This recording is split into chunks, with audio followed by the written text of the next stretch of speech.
திருப்பூர் மாவட்டம் தாராபுரத்தில் காங்கிரஸ் கட்சியின் முன்னாள் தலைவர் ராகுல் காந்தி பொதுக்கூட்டத்தில் பேசுகிறார். பார்க்கலாம்.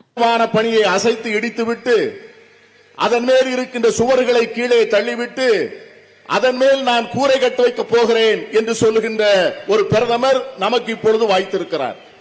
And the people around him are too scared to tell him about his own ignorance. அவரை சுற்றி இருக்கின்றவர்கள் அவருடைய அறியாமையை பற்றி அவருக்கு சொல்ல பயப்படுகிறார்கள். They are scared to tell him that you cannot build a building without a strong foundation. அடிக்கல கட்டுமானம் இல்லாமல் ஒரு கட்டிடத்தை கட்டி எழுப்ப முடியாது என்கிற உண்மையை அவருக்கு சொல்வதற்கு அவரை சுற்றி இருக்கின்றவர்கள் பயப்படுகிறார்கள். So what is the foundation of this country? What is the foundation of this country? இந்த நாட்டினுடைய அடித்தள கட்டுமானம் என்ன? The first element of the foundation is the idea of diversity. இந்த நாட்டினுடைய மிக அடிப்படையான அஸ்திவாரம் அல்லது அடித்தளம் என்பது வேற்றுமையில் ஒற்றுமை. Mutual respect of all cultures. எல்லா கலாச்சாரங்களை பற்றியும் பரஸ்பர மரியாதை. Respect of all our histories, all our languages, all our traditions. நம்முடைய அத்தனை மதங்களை பற்றியும் அத்தனை வரலாறுகளை பற்றியும் அத்தனை கலாச்சாரங்களை பற்றியும் அவர்களுக்கு இருக்கிற மரியாதை. The BJP and the RSS say one language, one culture. What do they mean by this? இந்த நாட்டில் இருக்கின்ற RSS பிஜேபியும் சொல்லுகிறது ஒரே நாடு, ஒரே கலாச்சாரம், ஒரே மதம் என்று சொல்லுகிறது. Is Tamil not a language? Tamil என்பது மொழி அல்லவா? Is Tamil not a culture? Tamil என்பது கலாச்சாரம் அல்லவா? Is Bengali not a language? வங்க மொழி என்பது மொழி அல்லவா? Does Bengal not have a history? வங்க மொழிக்கு வரலாறு இல்லையா? Does the Northeast not have different languages? வடகிழக்கு மாநிலங்களுக்கு மொழிகள் இல்லையா? Do the Punjabis not speak their own language? Punjab மக்களுக்கு அவர்கள் பேசுகின்ற மொழி இல்லையா? Do they not have their own history? அவர்களுக்கு வரலாறு இல்லையா? So what does he mean by saying one language, one culture, one nation? இப்படி இருக்கிற போது ஒரே நாடு, ஒரே மொழி, ஒரே மக்கள் என்று சொல்வதிலே என்ன பொருள் இருக்க முடியும்? So that is the first attack on the foundation of this country. இந்த நாட்டினுடைய அஸ்திவாரத்தின் மீது நடத்தப்படுகின்ற முதல் தாக்குதல் அந்த தாக்குதல். The foundation of this country is built on respect of every single person in this country, respect of every religion, respect of every culture, respect of every history, respect of every language. இந்த நாட்டினுடைய கட்டுமானம் ஒவ்வொரு தனி மனிதனுக்கும் இருக்கின்ற மரியாதை, ஒவ்வொரு மொழிக்கும் இருக்கின்ற மரியாதை, ஒவ்வொரு கலாச்சாரத்திற்கும் இருக்கின்ற மரியாதை, ஒவ்வொரு மாநிலத்துக்கும் இருக்கின்ற மரியாதை என்கிற அடிப்படை வைத்துத்தான் இந்தியா என்கிற தேசம் எழும்பி இருக்கிறது. And we will never ever allow Narendra Modi, the BJP and the RSS to disrespect the people of Tamil Nadu. அருமை நண்பர்களே, ஒரு நாளும் ஒரு போதும் நரேந்திர மோடியை, தமிழக மக்களை, தமிழ் மொழியை, தமிழ் கலாச்சாரத்தை அவமானப்படுத்த நான் அனுமதிக்க மாட்டேன். After that, I said to you, after diversity and harmony, the foundation is made by the farmers, by the workers, by the laborers, weavers, fishermen, youngsters. நான் ஏற்கனவே உங்களுக்கு சொன்னேன், இந்த அஸ்திவாரம் என்பது விவசாய பெருங்குடி மக்களால், விவசாய கூலி தொழிலாளர்களால், நெசவாளர்களால், மீனவர்களால், இளைஞர்களால் கட்டி அமைக்கப்பட்டிருக்கிறது என்று நான் ஏற்கனவே சொன்னேன். Now let us discuss what the BJP, RSS and Mr. Modi have done to the farmers, to the workers, to the weavers, to the fishermen of this country. இப்பொழுது பார்ப்போம், இந்த RSS பிஜேபியும் இந்த நாட்டுடைய விவசாய பெருங்குடி மக்களுக்கு என்ன செய்திருக்கிறது, தொழிலாளர்களுக்கு என்ன செய்திருக்கிறது, நெசவாளர்களுக்கு என்ன செய்திருக்கிறது, மீனவர்களுக்கு என்ன செய்திருக்கிறது என்று பார்ப்போம். The UPA strengthened the economy of this country. It was among the fastest growing economies in the world. ஐக்கிய முற்போக்கு கூட்டணி அரசு இந்த நாட்டினுடைய பொருளாதாரத்தை செழுமைப்படுத்தி உலகத்தினுடைய வளர்ந்து வரும் பொருளாதாரங்களின் முதன்மை பொருளாதாரமாக இந்திய பொருளாதாரத்தை மாற்றியது. We pulled millions of people out of poverty. லட்சக்கணக்கான மக்களை, கோடிக்கணக்கான மக்களை வறுமை கோட்டின் எல்லைக்கு கீழே இருந்து மேலே மீட்டு கொண்டு வந்தோம். We were competing with the best in the world. இந்த உலகத்தினுடைய மிக வளர்ந்த நாடுகளோடு போட்டி போட்டு கொண்டு வளர்ந்தோம். The first action that Narendra Modi takes, demonetization. Narendra Modi அரசு பதவியேற்ற உடனே செய்த முதல் நடவடிக்கை பண மதிப்பிழப்பு. Crushing blow to the weakest people in this country. He destroyed the lives of millions of farmers, destroyed thousands and thousands of small and medium industries, wiped out the industrial backbone of this country. பண மதிப்பிழப்பு நடவடிக்கை மூலமாக ஏழை எளிய மக்களுடைய முதுகெலும்பை ஒடித்தார்கள். அடித்தட்டு மக்கள் வாழ்க்கையுடைய வாழ்வை சிதைத்தார்கள். விவசாய மக்களை, சிறு குறு தொழிலை முழுமையாக இந்த நாட்டில் இருந்து அழித்து அவர்களெல்லாம் இல்லாமல் புதைமணலுக்குள்ளே புதைக்கக்கூடிய மிகப்பெரிய கொடுமையை இந்த பண மதிப்பிழப்பு நடவடிக்கை செய்தது. Why? To help 5-6 of his closest businessmen. ஏன் நண்பர்களே இவ்வளவு பெரிய கொடுமை எதற்காக இழைத்தார் மோடி? அவருக்கு வேண்டிய, அவருக்கு நெருக்கமான, அவருக்கு அந்தரங்கமான 5 நண்பர்களுக்கு உதவி செய்வதற்காகத்தான் இந்த நடவடிக்கையை மோடி எடுத்தார். After that, he passes a GST law. 5 different taxes, 28% tax. Why?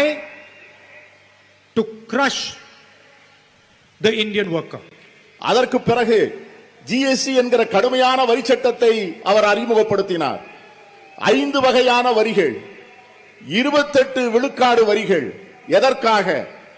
சிறு குறு தொழிலையும் சிறிய வியாபாரிகளையும் நசுக்குவதற்காகத்தான் அந்த கொடுமையான வரியை அவர் அறிமுகப்படுத்தினார். And wherever he goes, he talks about make in India. எங்கே எல்லாம் போகிறாரோ அங்கே எல்லாம் மேக் இன் இந்தியா, இந்தியாவிலே செய்ய வேண்டும் என்று சொல்லுவார். If you believe in make in India, why did you do demonetization? இந்தியாவிலே தயாரிக்க வேண்டும் என்று நீ சொல்வதிலே உனக்கு உண்மையிலே நம்பிக்கை இருக்கும் என்று சொன்னால் ஏன் பண மதிப்பிழப்பு நடவடிக்கை நீ அமுல்படுத்தி இருக்க வேண்டும்? Why did you impose GST? ஏன் ஜிஎஸ்டி நீ அமுல்படுத்தி இருக்க வேண்டும்? Why did you not help the people who make in India?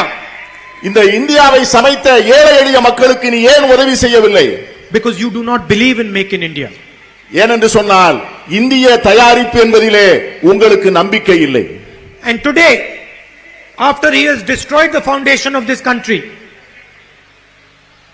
இந்த நாட்டிலே இன்று இந்த நாட்டினுடைய அஸ்திவாரத்தை அழித்து ஒழித்த பிறகு the man with the 56-inch chest, 56 inch மார்புடைய இந்த மனிதர்,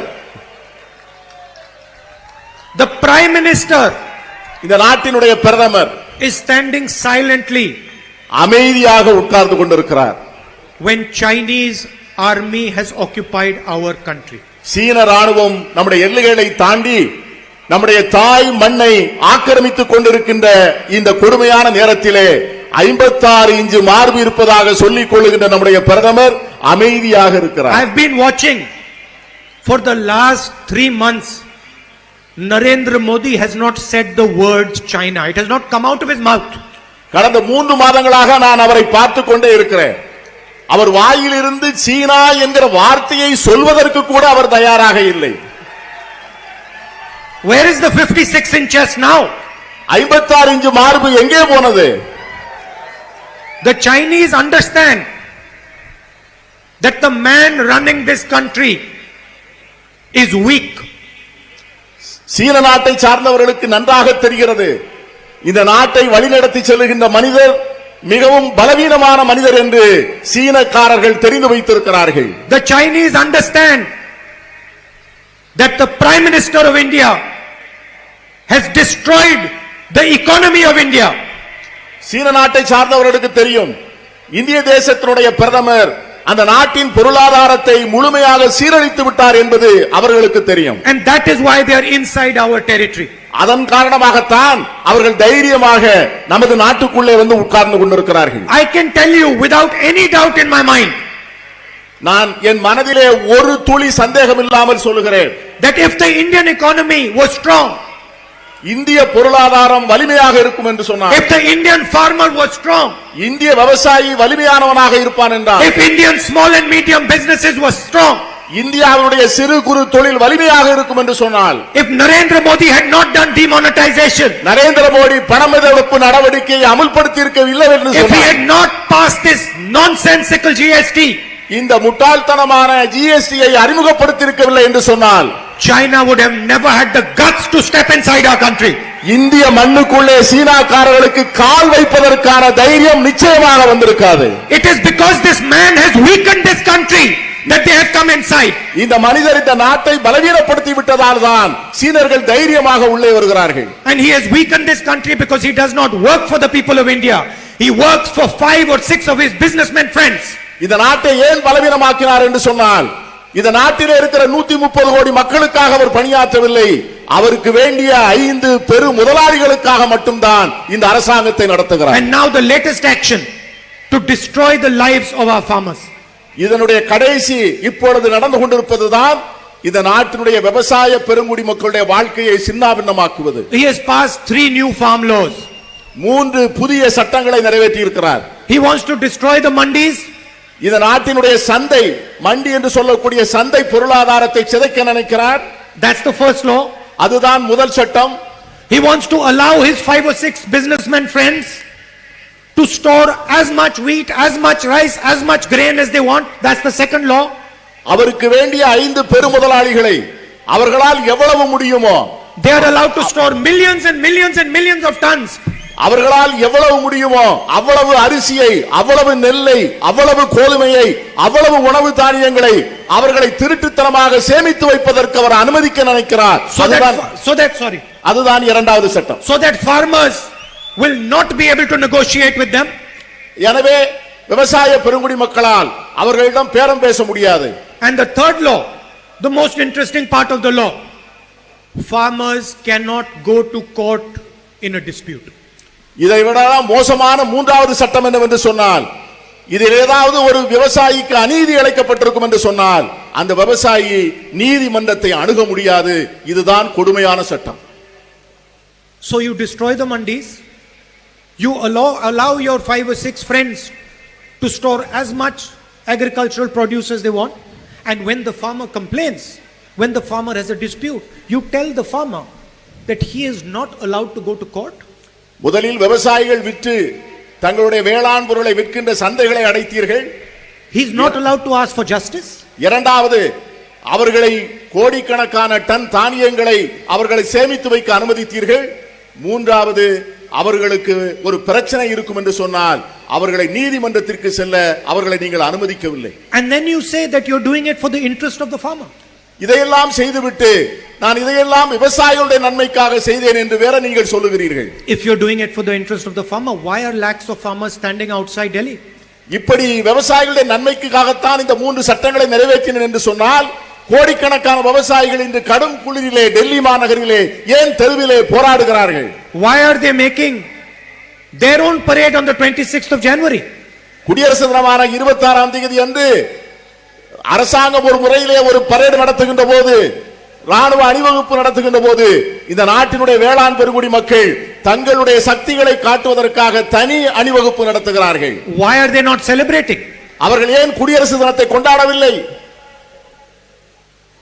Because they understand what you are doing. என்னென்றால் நீங்கள் என்ன செய்கிறீர்கள் என்பதை இந்த நாட்டின் வேளாண் குடிமக்கள் புரிந்திருக்கிறார்கள். They understand you are robbing their future. நீங்கள் அவருடைய எதிர்காலத்தை சிதைப்பதை அவர்கள் புரிந்திருக்கிறார்கள். They understand that you are stealing what is theirs. அவர்களுடைய எதிர்காலத்தை நீங்கள் களவு செய்வதை அவர்கள் உணர்ந்திருக்கிறார்கள். And they and the Congress party will never allow you to do it. அந்த விவசாய பெருங்குடி மக்களும் காங்கிரஸ் பேரியக்கமும் இந்த விவசாயிகளுக்கு இழைக்கப்படுகின்ற அநீதியை ஒரு நாளும் அனுமதிக்காது என்று நான் சுட்டிக்காட்ட ஆசைப்படுகிறேன். We will not allow Narendra Modi to destroy the foundation of India. பிரதமர் நரேந்திர மோடியினுடைய முயற்சியால், நடவடிக்கையால் இந்த நாட்டின் அஸ்திவாரத்தை அசைத்து பார்ப்பதற்கு நாங்கள் ஒரு நாளும் அனுமதிக்க மாட்டோம். He's also got another confusion. அவருக்கு இன்னொரு குழப்பமும் இருக்கிறது. He thinks that just because he can blackmail the government of Tamil Nadu, he can control the people of Tamil Nadu. தமிழ்நாட்டிலே இருக்கின்ற அரசாங்கத்தை பிளாக்மெயில் செய்வதன் மூலமாக தமிழகத்திலே இருக்கின்ற 7 கோடி மக்களையும் அவர் மிரட்டலாம் என்று எண்ணுகிறார். He does not understand that only the Tamil people can decide on the future of Tamil Nadu. அவருக்கு ஒன்று புரியவில்லை, தமிழகத்தினுடைய எதிர்காலத்தை தமிழ்நாட்டு மக்கள்தான் முடிவு செய்வார்கள் என்பது இந்த பிரதமருக்கு புரியவில்லை. Nikkarwalas from Nagpur can never ever decide the future of this state. நாக்பூரில் இருந்து வருகின்ற சாராய வியாபாரிகள் தமிழ்நாட்டின் எதிர்காலத்தை ஒரு நாளும் முடிவு செய்ய முடியாது என்பதை பிரதமர் உணர்ந்து கொள்ள வேண்டும். Doesn't matter how many parades they have. அவர்கள் எத்தனை பேரை நடத்தினாலும் சரி, Tamil Nadu's future will be decided by the youngsters of Tamil Nadu. தமிழ்நாட்டினுடைய எதிர்காலம் தமிழக இளைஞர்களால் மட்டும்தான் முடிவு செய்யப்படும். And I am here to help you elect a government that looks after the interest of the Tamil people. நான் உங்களுக்காக இருக்கிறேன். ஒரு மக்கள் நலம் நாடுகின்ற ஒரு அரசாங்கத்தை உங்களுக்கு உருவாக்கி தருவதற்கு, உங்களுக்கு உதவி செய்வதற்காக நான் இருக்கிறேன். I am here to help you elect a government that Mr. Narendra Modi cannot control. அந்த அரசாங்கத்தை நரேந்திர மோடி ஒரு நாளும் அவர்களை மிரட்ட முடியாது, பயமுறுத்த முடியாது. And I am doing it for a reason. அதற்கு ஒரு காரணம் உண்டு. I am doing it because I owe you a debt. எனக்கு உங்களுக்கு திரும்பி செலுத்துவதற்காக நான் கடன்பட்டவனாக இருக்கிறேன். Now you might ask me, what is the debt? நீங்கள் கேட்கலாம், என்ன கடன் என்று கேட்கலாம். I have a relationship with you that is not political. உங்களோடு இருக்கின்ற என் உறவு என்னுடைய அரசியல் உறவல்ல. I have a relationship with you that is a family relationship. உங்களோடு இருப்பது எனக்கு உண்மையிலேயே ஒரு குடும்ப உறவு. It is a relationship built on love, affection and blood. இந்த உறவு என்பது அன்பால், கருணையால், இரத்தத்தால் உடன்படிக்கப்பட்ட உறவு. You showed love, affection, respect to my grandmother. என்னுடைய பாட்டி அன்னை இந்திரா காந்தி அவர்களுக்கு நீங்கள் காண்பித்த அன்பையும் பாசத்தையும் நான் மறக்க முடியாது. You protected my grandmother. என்னுடைய பாட்டியை நீங்கள் தான் பாதுகாத்தீர்கள். You loved my father என்னுடைய தந்தையை நீங்கள் மனமாற நேசித்தீர்கள். like your own. உங்களுடைய தந்தையை போலவே நீங்கள் அவரை நேசித்தீர்கள். So that is why I owe you a debt. அதனால்தான் நான் உங்களுக்கு வாழ்க்கை முழுவதும் கடன்பட்டவனாக இருக்கிறேன். And that is why I am here to help you elect a government that looks after your interests. அதற்காகத்தான் உங்கள் நலம் நாடுகின்ற ஒரு அரசாங்கத்தை தேர்ந்தெடுப்பதற்காக உங்களுக்கு உதவி செய்து அந்த கடனை திரும்ப செலுத்த நினைக்கிறேன். And it is my duty, my lifelong duty, to protect Tamil interest in Delhi. இது என்னுடைய கடமை, சாதாரண கடமை அல்ல, என்னுடைய வாழ்வின் கடமை. தமிழ் மொழியினுடைய பெருமையையும் பாரம்பரியத்தையும் இந்திய தலைநகரில் தூக்கி சுமப்பது என்பது எனக்கு நானே வகித்துக் கொண்டிருக்கிற கடமை. It is my duty to protect your beautiful language from these people, these ignorant people in the RSS. இந்த அற்புதமான மொழியை, இந்த செம்மொழியை, இந்த உங்கள் மொழியை களவாட நினைக்கின்றவர்களிடமிருந்து பாதுகாப்பது என்னுடைய வாழ்வின் கடமையாக நான் நினைக்கிறேன். அதை செய்தே காண்பிப்பேன். It is my duty to ensure that the voice of Tamil people is not only heard in Tamil Nadu but is heard in the whole of India. என்னுடைய கடமை தமிழகத்தினுடைய மக்களுடைய குரல் என்பது தமிழகத்தில் மட்டும் ஒலிப்பதல்ல, இந்தியா முழுவதும் ஒலிக்கச் செய்வதற்கான அந்த முயற்சியை நான் மேற்கொள்வேன். அது என்னுடைய கடமை. Because I believe that all our languages, all our cultures, all our histories are the foundation of this country. ஏனென்றால் எனக்கு நன்கு தெரியும், நம்முடைய அத்தனை மொழிகளும், நம்முடைய அத்தனை வரலாறுகளும், நம்முடைய அத்தனை கலாச்சாரங்களும் தான் இந்த நாட்டின் அஸ்திவாரமாக இருக்கின்றன என்கிற உண்மையை நான் நன்கு அறிந்தவன். If you say that Tamil Nadu is India, then you also have to say that India is Tamil Nadu.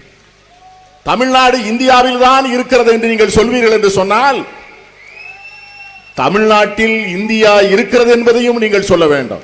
You cannot say that Tamil Nadu is India and then not accept that India is Tamil Nadu.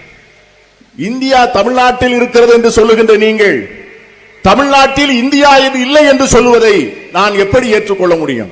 And that is the central fight between us and the RSS, BJP and Narendra Modi. இதுதான் எனக்கும் RSSக்கும் BJPக்கும் இருக்கிற போராட்டம்.